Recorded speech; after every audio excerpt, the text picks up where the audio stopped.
Today on the Justice Court, the plaintiff, Usorigwe Faith Orji, is asking the court to compel her husband to be responsible for the upkeep of their children.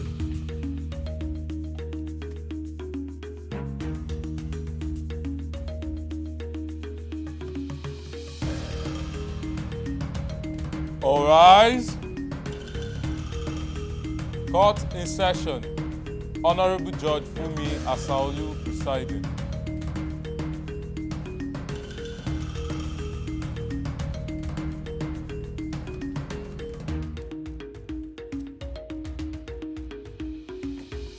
Please be seated. Your Honor, this case is between Usorigwe Faith versus Chechukwu Orji. Thank you. Faith, you brought Chechukwu to court. Yes, ma'am. What's the matter about? Okay. He returned myself and my two daughters that I had with him back home, saying that, accusing me falsely. Is your husband? Yes, he's my husband. When did you get married? On 25th of November, 2017. How many children do you have together? Two girls. Two girls, okay. So you were living together where? In Lagos? In Lagos, Obanikoro. Then, what happened? Then he returned. He laid an accusation, both his family, saying that I took over 15 million naira from him, buying properties, according to him, and that he has glaring evidence. So he took me back home, saying he's coming to prove it. Ever since then, my family has been calling him to come around to clarify the whole thing. He refused coming. When were you taken down home? Ma? When were you asked to go back to the... Okay, he took me himself When? with the girls on 22nd of January, 2022. Okay. So ever since then, he has refused to answer any of the calls. As at last 2 months, my dad called him again through the kinsmen. So he said he's not coming unless they are calling him to come and take bride price. Okay, they asked him to come since it's what he wants. He still refused to come. Rather, he sent some men, some of his kinsmen. So my kinsmen say that's not how it's done, that someone that does not want to marry has to come himself because children are involved. So, and I also called him because last 2 weeks, my daughter was very sick. I kept calling him for his attention because I've been taking her to a nearby maternity home where she was getting care, but she was never getting better. So I called him and I explained things to him, and he kept on knocking off my call until finally he answered my call by asking me to give my account number to one of his brothers, which I did. Then he sent me 5,000 naira. I went to a child care center where they gave her treatment. Then I also called him to tell him about the bills. He started raising insults on me and saying I stole money and stuff. And I told him, if I stole money from you, you should have come all this way to clear everything. Then he said he's not coming anything. I'll wait till 20, 30 years in my next life and we know how far. Until he refused to respond to my calls. Lucky enough, the doctor is also from my side. So I explained to the doctor, he called him himself. Then that was when he responded by sending the medical fee. And ever since these 2 years on his own, he has not called to ask how far for the children. He has not even talked to the children.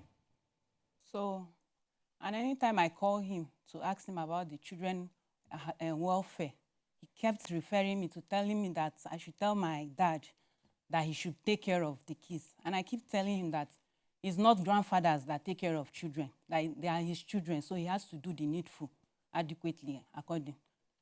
And at times he will tell me I should train the children myself.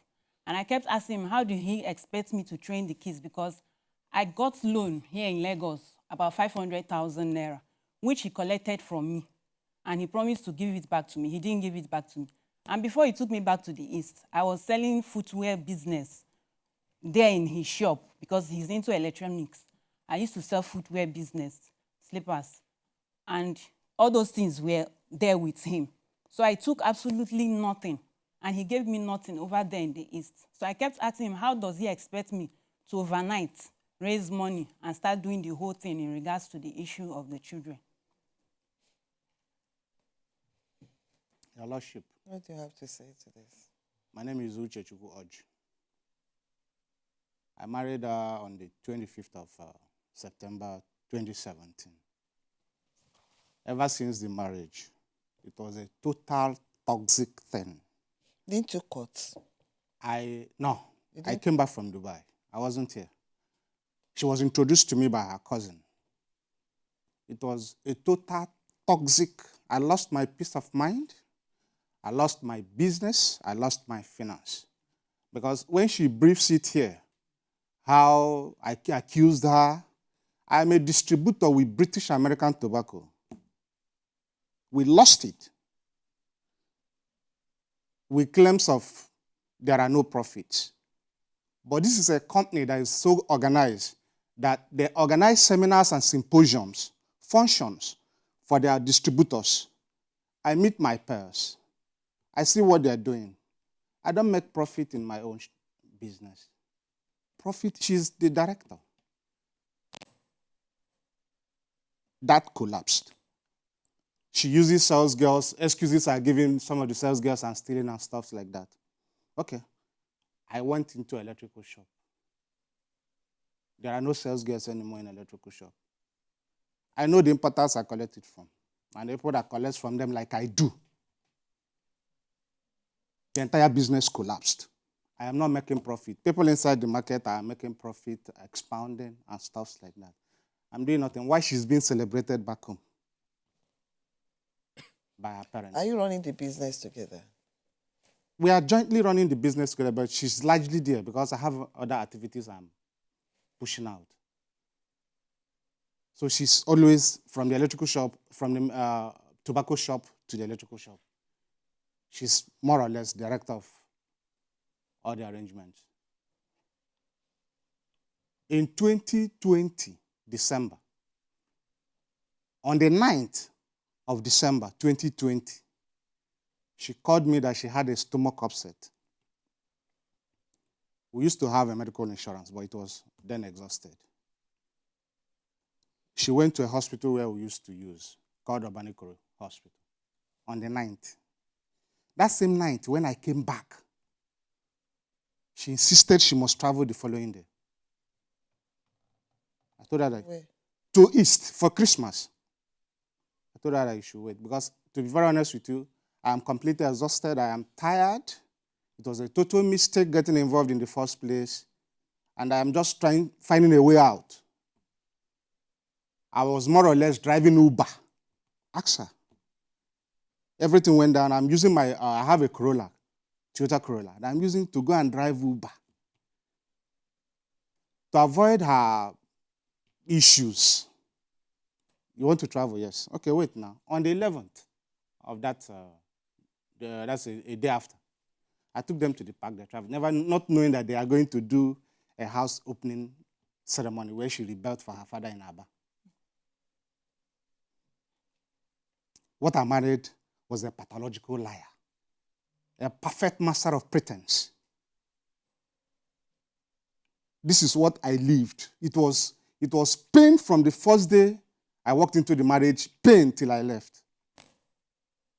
On the issue of sending her home, I sent her home. During the Christmas, after the Christmas, we came back to Lagos. Meanwhile, we came back on the 11th, on the 17th of January. On the 16th of January, she went to her house, not far away from where my own place too.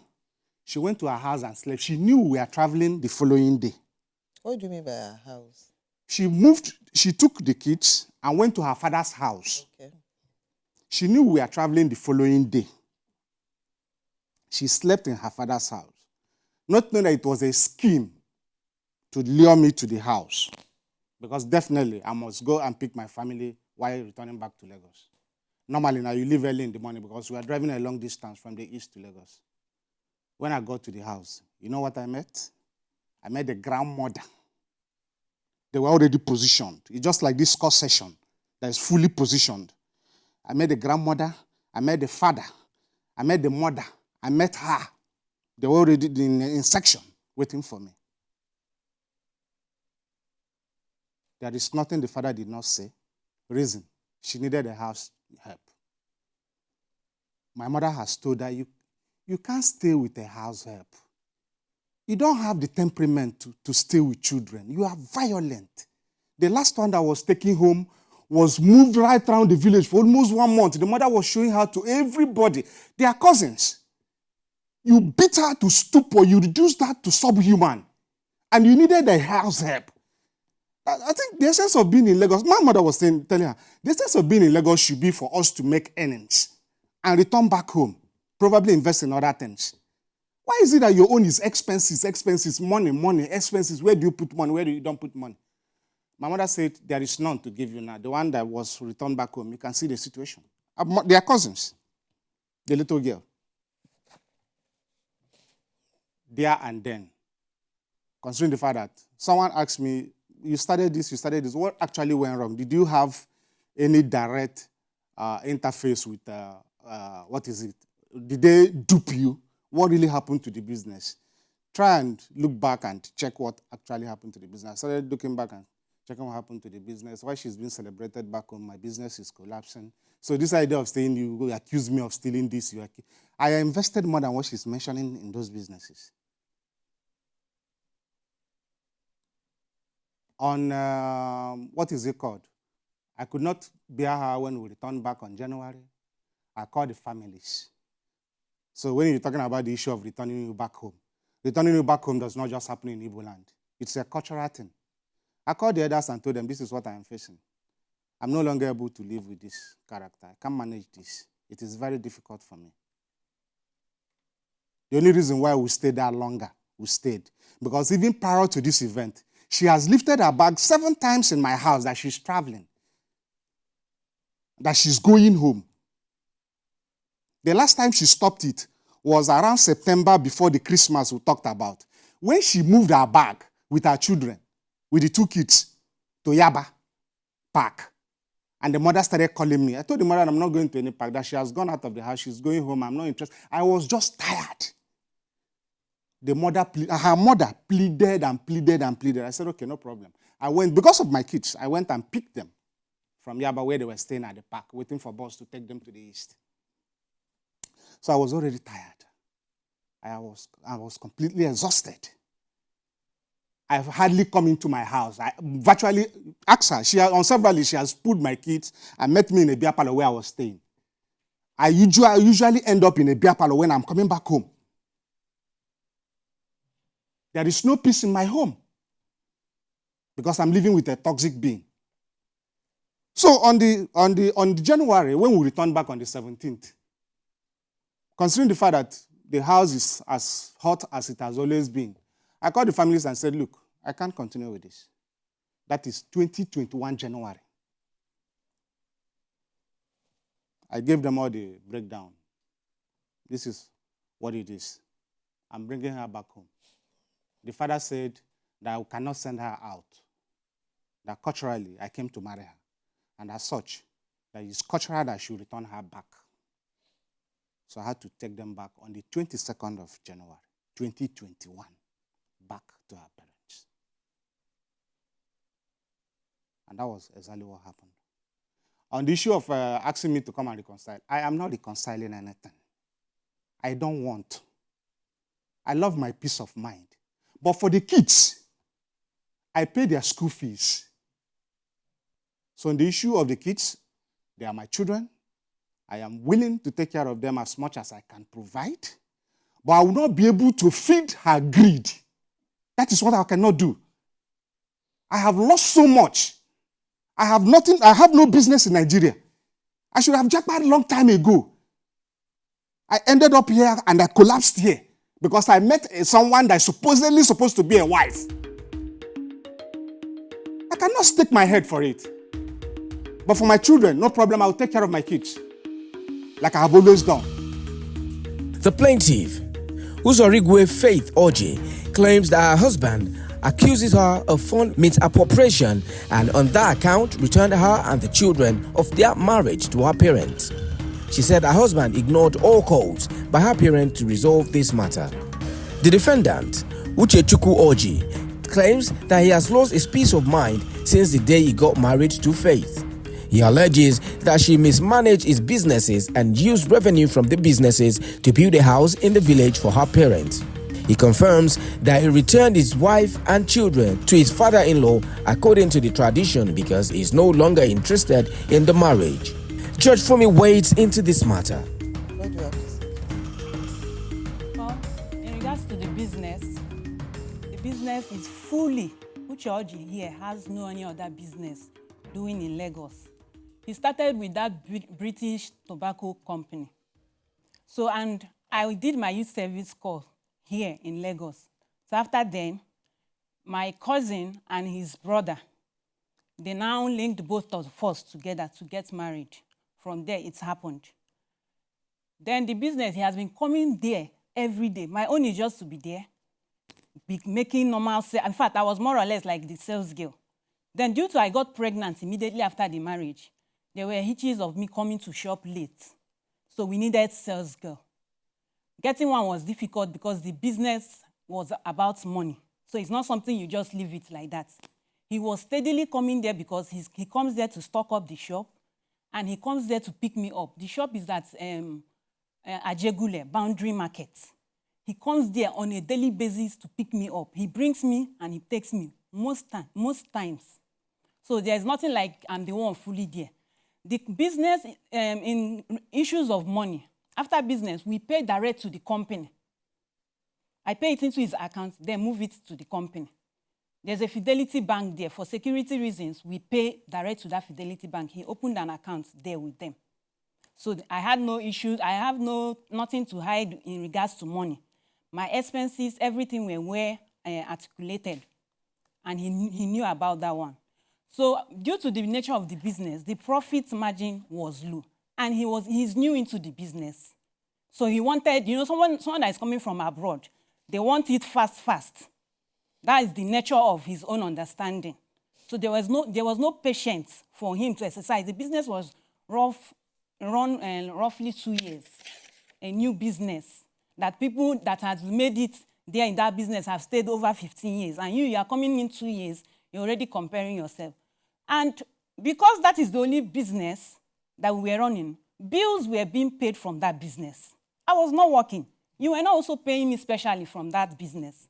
So transport, feeding, every single bill.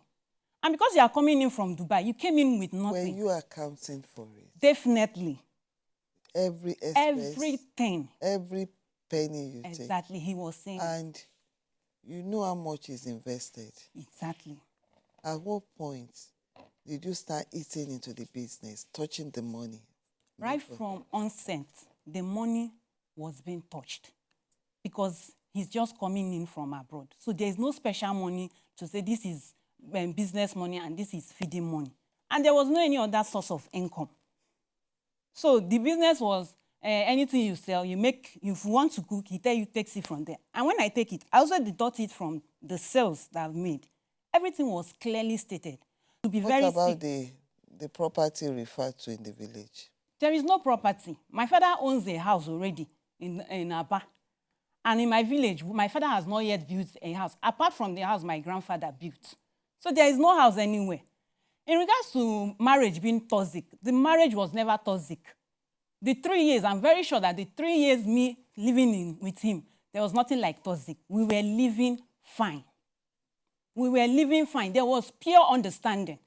Even one of his senior brother that lately got married, when the wife came to the house, she said it was because of how we were living, that was what motivated her to accept the other brother's proposal. So we were living perfectly fine. So there was nothing like toxic. Toxic started just that short period of time. I have to come in now. And there are a few issues that have to be addressed.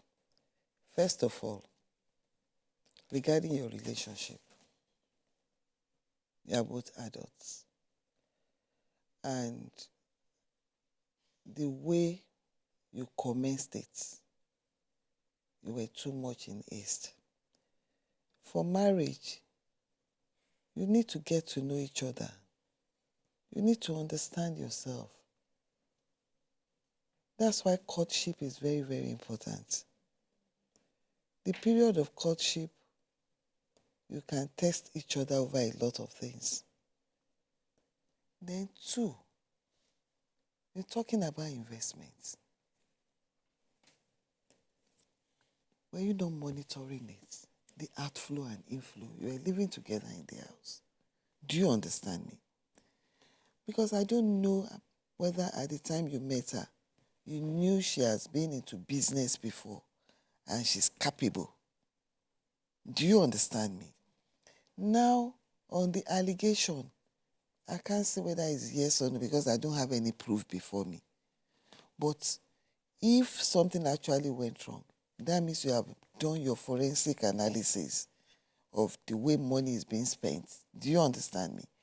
And you probably realize that some money are either missing or mismanaged or not in line with what she said she claimed to have used the money for. Because she was talking about spending the money on children. How old are the children? The children, I didn't take any money from him. I'm only saying... You said you were taking money from the business to take care of the children. The family, like when I go to the shop, at the end of the day, I might ask him money for food because I'm not working. So he will tell me, okay, take money from the business to cook. So anything I ask him money for, he said, take it from there. And anytime I take it, because after my sales for... Does he specify the amount for you? Yes. You write it down. And I write it down. You and account... I minus it. So when you sell, you write how much profit you are making? Yes. Total sales. I don't know about the... I just make the total sales for the day. I write expenses under. I write. If I take anything, I write it. The fuel he fuels his car for those number of years from his business. He went to Okija, Shrine, because they are having issues in their hometown with about land. It's from the business he took the money. I'm not aware how much he used on it. His sister came around sometime, and she was sick. We treated her. It's from that business. It's there. He's the one bringing all the expenses. You know where the problem is? Is the manner you were managing the business. If you put a capital down for an investment, I can feel your pain. That's your sweat money. You should be able to monitor it. Do you understand me? It has happened. We're talking about subsequent events. You have to strictly monitor the daily expense and what you can count as profit. Because by the time you get to the period whereby investment money is being spent, the business is as good as over. If the first stage is you are making profits. Out of the profit, you are able to keep a certain percentage. Maybe you are using some, with the intent of the certain percentage being saved to expand the business. So when you don't have any savings any longer, and now the capital itself is going, do you understand me? At times you just close it up. You can sell off everything at that stage and take the capital, the remaining capital, and invest into something else, rather than waiting for everything to Crumble. All the way down, the way it is. Because I could see that from your own end, it has really affected your relationship with her. It's one of the reasons why you feel this strong over your relationship and the marriage itself. One reason. Then the second reason was maybe about her countenance and the way she relates with you. That's the second thing I could pick from this. And from your own end, it doesn't have to be your husband. If anybody puts you in charge of a business, For instance, maybe I'm running a business and you are my staff and you are just in charge of everything. And periodically I ask you, give this person money, transfer money. It's your duty to call my attention to it. Do you understand? That's the way at which I'm spending or the way money is going out. We are not making enough money. Do you understand? So that you can re-strategize. You can't just keep spending and spending and spending when money is not coming in. I did mention that to him, and he was like, are we going to staff? I did mention that to him. Even there were a time before the business started, I was like, Staff it. I was like, let me look for something else. And he was like, okay, you don't want to help me to grow. I did mention initially when that business was about to kick off, let me look for some, let me get a job and be going to work. Then you do your normal business. And he suggested that I grow the business with him, that he has plans of traveling out again so that I'll now remain there. So that was why I resolved not looking for my own personal job and work with him. So I did suggested that to him. But the issue then basically... What are you doing right now? This matter continues to unfold in the next episode as Judge Fumi cross-examines both parties. If your baby daddy is denying paternity of the child to avoid upkeep, or you suspect misattributed paternity situations, submit your case online at www.thejusticecourt.com for a prompt resolution of the matter.